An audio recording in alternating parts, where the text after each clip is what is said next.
Hello, ମୁଁ ପ୍ରୀତି ସ୍ୱାଗତ କରୁଛି ମୋର ୟୁଟ୍ୟୁବ୍ ଚ୍ୟାନେଲ୍କୁ।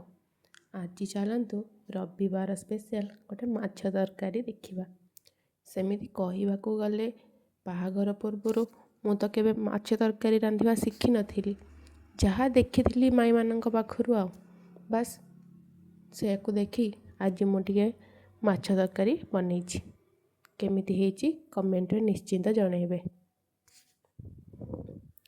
ପ୍ରଥମେ କିଛି ଆଳୁ, କିଛି ପିଆଜ, କିଛି ଟମାଟୋ, କିଛି ରସୁଣ, କିଛି ଅଦାକୁ ଧୋଇ ଭଲ ଭାବରେ କାଟି ନେଇଛି। ଆଉ ମାଛକୁ ଗରମ ତେଲରେ ଭଲସେ କଡ଼ା କରିକି ଭାଜି ନେଇଛି। ତାପରେ କାଟି ରଖିଥିବା ସବୁ ମସଲାକୁ ମୁଁ ତାପରେ ଅଳ୍ପ ତାକୁ ଜିରା ଦେଇ ତାକୁ ମୁଁ ଭଲ ଭାବରେ ପୁରା ଫାଇନ୍ ପେଷ୍ଟ ଗୋଟେ ବନେଇ ଦେଇଛି। ତାପରେ ମାଛ ଭାଜି ରଖିଥିବା ସେଇ କଢ଼ାରେ, କଢ଼ା ବଦଳାଇବେ ନାହିଁ, ସେଇ କଢ଼ାରେ ମୁଁ ଆଳୁ ଭାଜି ନେଇଛି ଏବଂ ତାପରେ ଆଉ ଟିକେ ତେଲ ଦେଇ ସେଥିରେ ମୁଁ ସେଇ ଅଳ୍ପ କଟା ଯାଇଥିବା ପିଆଜ ତା ସହିତ ଅଳ୍ପ ସେ ଯେଉଁ ଅଦା ରସୁଣର ମସଲାକୁ ଦେଇ ମସଲା କଷି ହେଇଯିବା ପରେ ସେଥିରେ ଆମ ଘରୋଇ ମସଲା, ଗୁଣ୍ଡ ମସଲା ଯାହା ପଡ଼େ ସବୁ ଦେଇ ସେଥିରେ ପାଣି ଦେଇ ମୁଁ ପ୍ରସ୍ତୁତ କରିଛି ମାଛ ତରକାରୀ।